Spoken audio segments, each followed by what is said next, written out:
Now, I play in a lot of pro-ams and people ask me, what do you think at the change of direction? You know, from your backswing, top of your backswing to start of your downswing.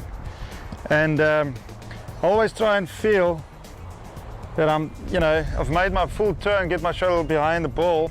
And from here, it feels like my left arm and the shaft is just dropping.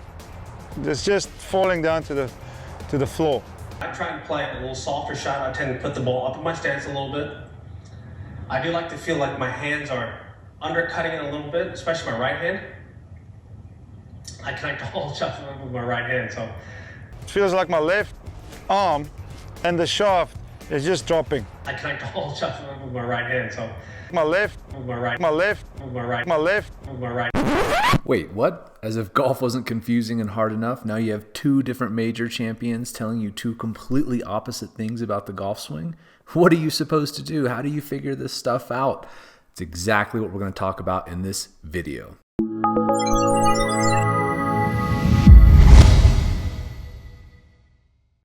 Over the past 30 years, I have spent an absurd amount of time studying the golf swing mechanics of the greatest players of all time, my own swing mechanics, tens of thousands of my students, and I've come to one conclusion over that time. Over the past year of really deep diving into research, I started with the high hands versus low hands and turned into left versus right, body versus arms, and so on and so forth. And what I really am after is, how do I get you, the average Joe, to hit it like the average pro? That's really what it's all about. Hitting the ball is fun. Hitting the ball well is fun, I should say. Hitting the ball crappy isn't fun at all to me. So I've always been obsessed with this idea of getting somebody to swing the club as efficiently as possible, as quickly as possible, while being safe on the body.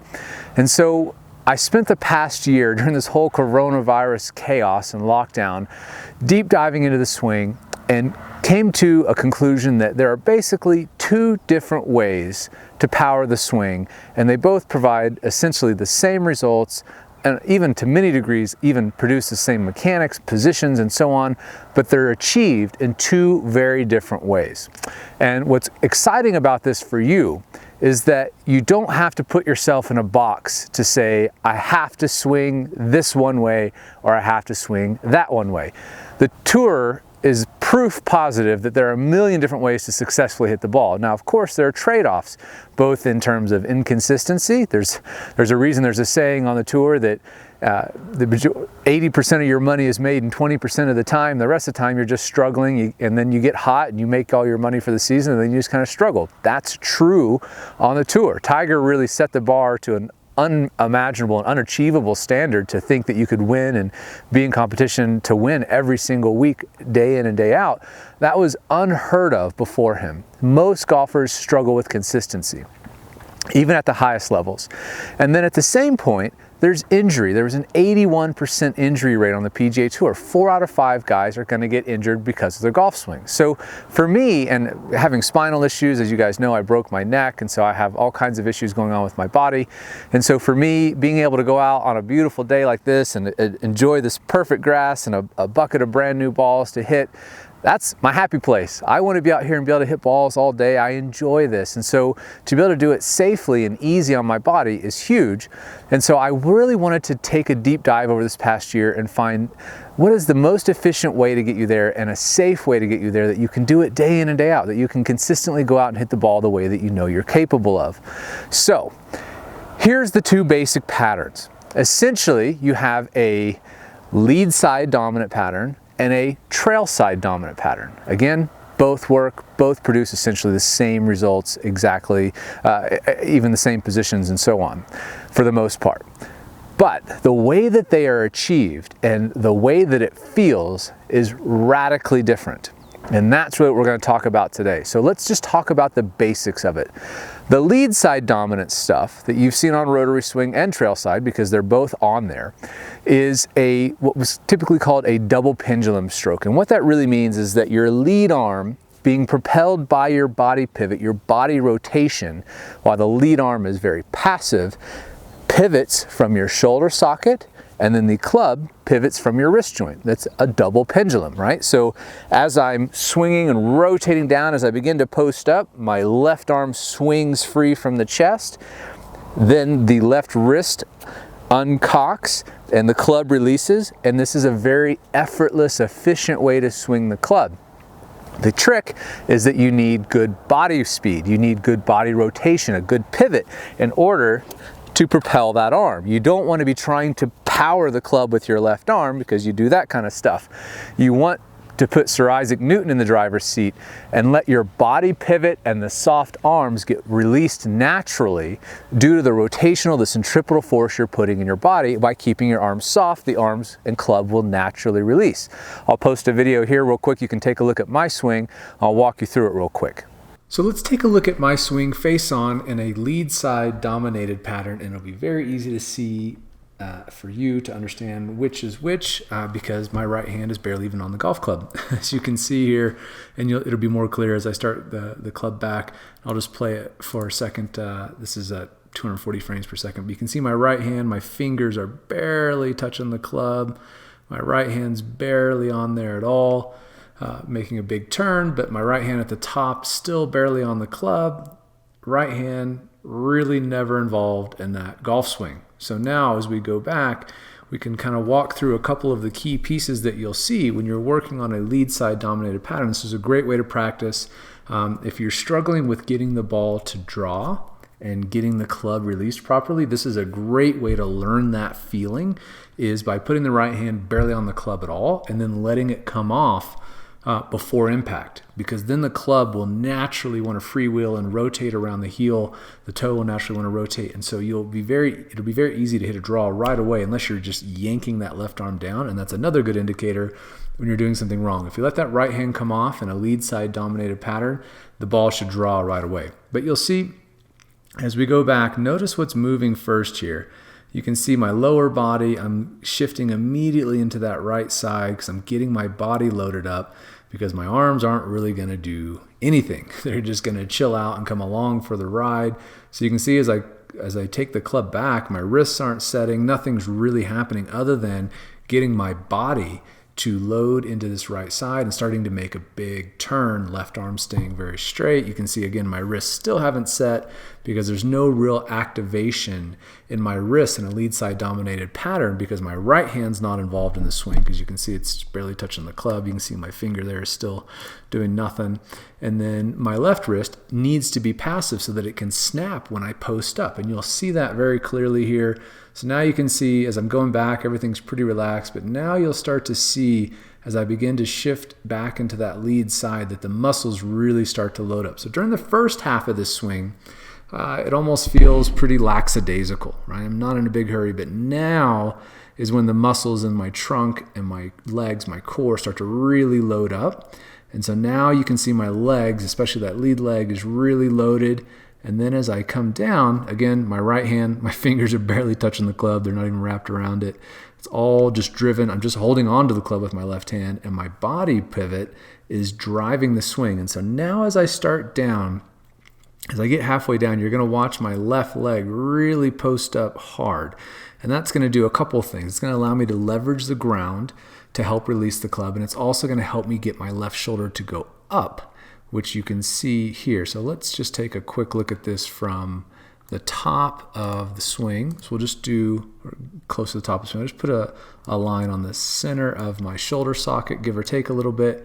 You'll note that it's going to go down first. So in its low point, the center of my shoulder socket might be, give or take, about right there. So it's dropped down. I'm compressing, I'm loading into my legs, but I'm also getting ready. So this is where my shoulder socket is now, or let's just put a line here, right here at the top of my shoulder. And now as I get into impact, look where it goes. Right there at impact, look at the difference in my shoulder position. It's gone up 8-9 inches, right? So this movement is what we call parametric acceleration. And what this is that left shoulder goes up, and my hip, I'm driving that force literally straight down into the ground through my left leg. As I do that, my left shoulder is allowed to powerfully go up, and that passive left wrist snaps the club release. And that's what causes that club to go down. You always want to be moving in the opposite direction that you want the club to go when you're using physics to drive the swing. So in centripetal force, as we're using rotation, we want to let that left shoulder work up at that last phase in the swing. See, it happens very late too. I'm not really starting to go up with that shoulder until that lead leg is working conjunctively with it to help do it with some force. I don't want to try to just do it with my shoulders. I need to use my legs. They're much more powerful. So now you'll see the left shoulder is much higher at impact, and we get into a good impact position without really having to work for it, right? My hands and arms are truly, right arm's hardly doing anything. Right leg is really not doing a whole heck of a lot. I'm pushing a little bit off this big toe here to help drive some force and rotate my hips a little bit. You can see my driving a little bit of force in there, but it's not crazy aggressive. But the lead side's doing a lot of work, and that's truly what you're going to focus on and feel in a lead side dominated pattern, is that you're really using that lead leg. That lead shoulder is going to work up as you start working on this idea of parametric acceleration, letting that club snap at the bottom. You can see my arms are nice and wide there. The right arm still barely on the club. It's not involved at all. That's why you see this nice wide swing, wide release, because my wrists have not done anything. And if you struggle with a chicken wing, you see this left arm breaking down really at this point in the swing, you're very much overusing that right side in an incorrect way. So, which you can do, you just need to do it correctly. So long story short, it's lead side driven, is your hands and arms aren't really doing anything. The right arm is barely even attached to the club. In fact, I encourage you to practice hitting balls, letting it physically come off the club even before impact, and you'll instantly start letting the club release and start hitting a nice, simple draw. So in that clip, you saw that my right hand literally wasn't even doing anything. It was hardly even touching the club. I certainly wasn't using it to provide power. You saw an aggressive left side post up to get that pivot, to really get the arm propelled at the end of the swing, and that I'm using the ground to create force to help propel that arm. That feels very passive with my arms and very lead side dominant with my body. Now the other way to propel the club is with right arm thrust. This is a throwing motion. You've seen this on the website as well, because rotary swing is always allowed for both patterns because they both work and they're very common on the tour. And the right side stuff is like a throwing motion. That's why the throw the ball drill has been out there for so long. And that motion is very simple. It's very natural if you've thrown a ball. I did that throw the ball drill 12, 15 years ago, and I put it on the site and thought, this is really the easiest way to get people to understand how to naturally transfer pressure from one side to the other and load up and get speed from their arms. And then I realized a lot of people don't know how to throw. I had a student who I used to do the throw the ball drill, and we would put a ball on the ground, and I would say, okay, all I want you to do is just naturally think about taking this ball and throwing it and hitting that ball on the ground, just like that. And what happened, inevitably, is not that. I had, and this is honest to God, true story, this happened way more than you could imagine. I'd say, okay, I want you to take this ball and throw it and hit that one, and they would go. And that was actually a good result from some of the ones we had happen. I had a lot of people hit themselves in the foot, and I realized that not everybody knows how to throw. And so, because I had a lot of students coming over from Europe, and they didn't grow up playing baseball and things like that like we do in the United States. They played cricket and other sports. So a natural dynamic throwing motion wasn't natural to them at all. And so I realized, well, not everybody's going to naturally pick up on this trail side throwing motion. And some people do really well with a body-driven pivot motion. So they both work. They both produce the same results. And you can see both on the tour. And you can see from one side of the spectrum, if you're lead side dominant, or on the other side of the spectrum, trail side dominant, you can see everything in between as well. And that's where most golfers struggle and tend to make mistakes, is because they don't know how to blend these two things together. You can, but you have to understand there are certain components that work well with one side of the pendulum, and there are certain components that work well with the other, and certain don't work very well at all. And it also starts to lead to specific types of injuries that I was experiencing this summer as I started trying to experiment with what works well with other parts and what doesn't. So instead of trying to go through the 50 million different variables that you could possibly have trying to blend these together, my idea was to separate them and say, either sit on this side or sit on that side, And then once you have the basic motions of either stroke pattern, then you can start to kind of finagle around with if you want to add a little more of this or that, etc. But the important thing is to get the basic big picture stroke motion of what one side or the other is first. And then you know you sit on one side or the other, and then you can kind of swing your pendulum back to whichever direction you wish once you have the basic motion. So let's talk about how to quickly, easily develop the basic motion of either one in the golf swing. Let's start with the lead side first. This is something you've seen a lot of tour players do. Vijay Singh, John Daly's a great example. He goes out to the range, and you go to any tour event, I highly encourage you to do it. Just go sit on the range and watch how these guys warm up, and you'll see John Daly just doing this. Hitting balls left-handed only, and you'll see he tends to make a little longer swing because, and that's normal for a lead side driven pattern, because you're not getting this burst of speed with the right hand. You tend to make a little bit longer, more gradual golf swing. It's a bigger swing, it's a little bigger body turn because you're using that body turn to propel the arm and club. On the other side of the spectrum, you have a more compact swing. Tony Finau, John Rahm, Tiger Woods at 2020 at this point, a little bit more trail side dominant, and they have more shorter compact swings, which they can afford to do because they have the right arm is capable of creating a lot of acceleration in a very short period of time. Your lead side dominant, you're going to make a little bit longer swing, take your time. It's a little bit more of a classical golf swing. It's a little bit more graceful in my opinion. It's a bigger swing and it feels more effortless. So to feel that, just grab a club, make a little turn, like lid into the right side, just like you would normally. Pivot and then let your arm fall and let the club release and feel your hand, your wrist and your shoulder being very relaxed. Of course, the right hand's not on the club at all right now. So you're just using your pivot to get the club, and you can see even though I'm putting no effort in this at all, just by letting physics propel that club, there's a lot of speed there and it's very effortless. That's the first way to swing the club. Now let's go to the other side and feel what it would feel like to do a right arm throw. So now we don't need to make this big turn and give all this time to accelerate, because we can use muscular force, we can use the throwing motion in order to shorten the swing and the entire cycle of the swing and get more acceleration in a shorter period of time. So now what you're thinking about is that throw the ball motion, and the way that you're going to really get that speed is propelling that right arm with the right tricep, the muscle that extends your right arm. And now you're thinking about a little bit more compact move and really throwing the club head at the ball. Now you can see as I'm doing this, my swing compared to the left side dominant motion looks very different, all right? Here I have to wait, I have to be patient. I have to let speed build gradually and naturally and let my pivot propel it. And then when I go right side, I don't have to do that at all. I can make a short swing and you can see how much speed I'm getting in such a short stroke. That's what I want you to experiment with today. Go out to the range, take left arm versus right arm, and see which one feels more natural to you. If you have experience throwing a ball, this may feel very easy and natural to get this motion down.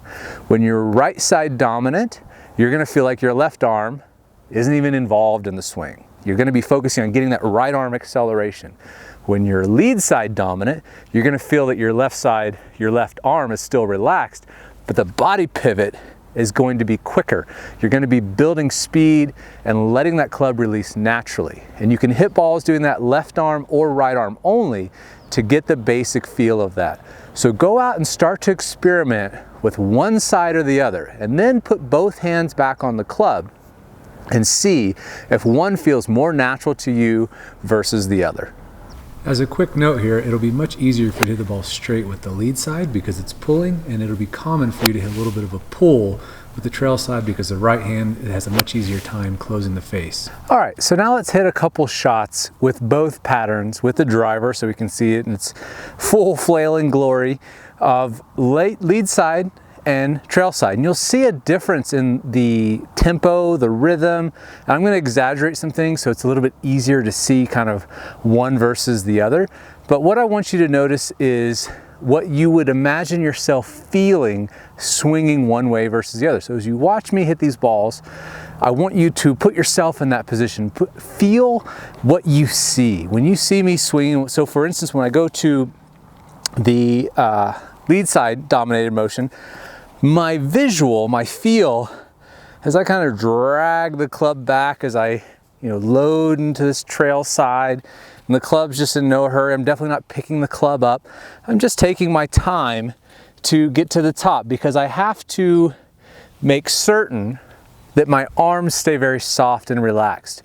If I start tensing up, then I'm going to throw this whole pattern off because I won't get that freewheeling speed that's driven from my pivot, from my body rotation, to propel this lead arm. If this arm gets tight and I start pulling it or pulling hard with this arm, which does not work, you're going to start leaving the face open, you're not going to hit it solid. So my visual when I'm going lead side only is VJ Sing. I'm dragging the club back. It's a longer swing.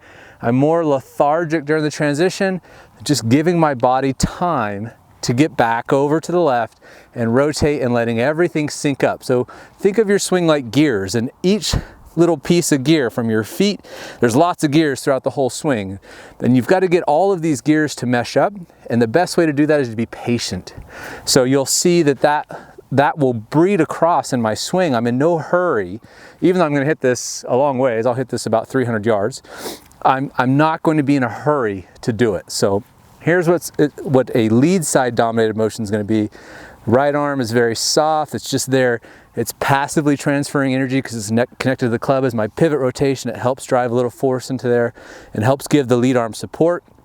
I personally find that on a lead side dominated swing, having an overlap with the right hand, so I get all 4 fingers on this lead hand, are helpful for me. I shattered my left hand, my left pinky, so it may not be the same for you, but I do prefer an overlap with this because I have a weaker left hand. Not grip, but just physically my left hand is weaker. So, all right, so let's just make a nice smooth swing. Visualizing VJ, no hurry, swing to the top and let my pivot do all the work.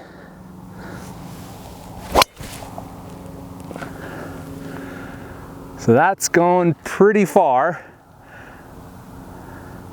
That carried about 280. These are range balls, so they're not that far, but it would have rolled out fine. Let's do a couple of those.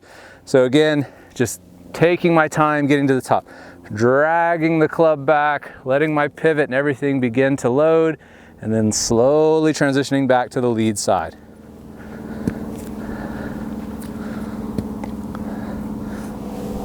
Oops, lost my grip there.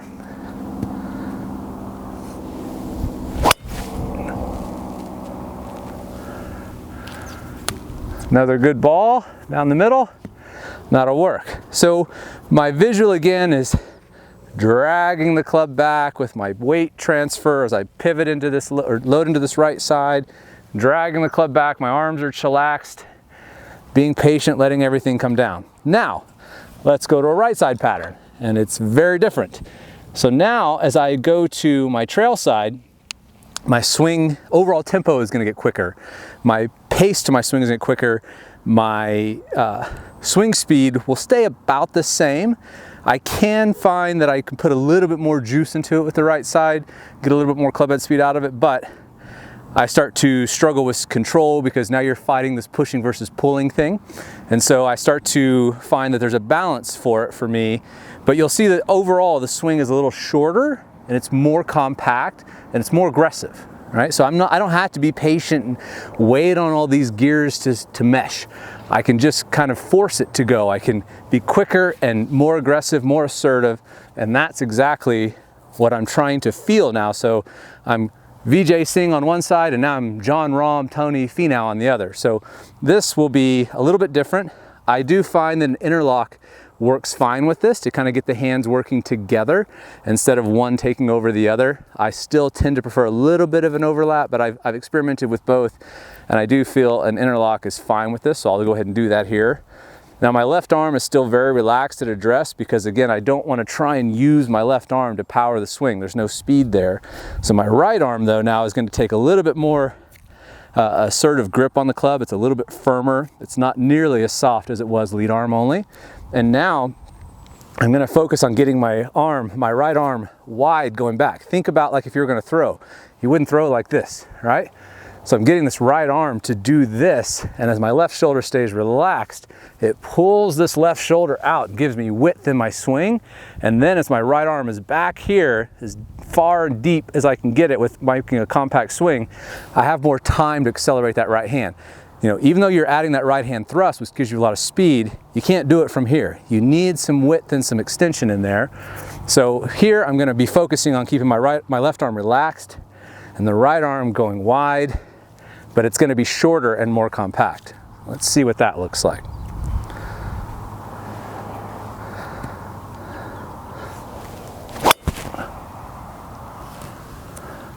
About the same distance as the first one. There's a flag at 280.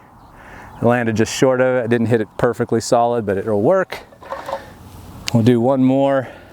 But you can see there that the overall pace and tempo of the swing, and that's what I really want you to focus on. Don't worry about mechanics and things like that. I want you to focus on what it feels like one versus the other, because they are radically different, but can produce the same results. But more importantly for you, you may find that one is just dramatically easier for you.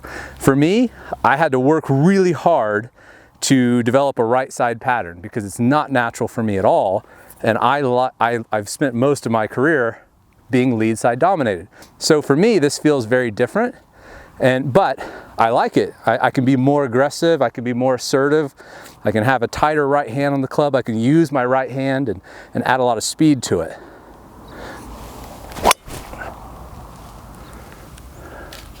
That one's hit pretty hard. That's going to carry to about 280. So the difference between those two in terms of what you feel is night and day. But what you may find is that one just instantly clicks with you. Again, don't get fixated on positions. If the club goes a little inside, a little outside, don't worry about that stuff. That's easy to fix. Once you kind of develop the taste for one pattern over the other, you'll start to find that, yes, this clicks with me, or maybe I like the other one better. And think about your own personality. Golf is a game for a lifetime, and you don't want to be spending your whole career playing golf swimming upstream. Find what you do naturally. What is more effortless and efficient and consistent for you? Are you naturally more of a patient person? Is this dragging the club back and waiting on everything to sync up more your speed? Or are you wanting to get after it and put a lot of trail side into it? Both work, both will produce the same results. Find what works best for you.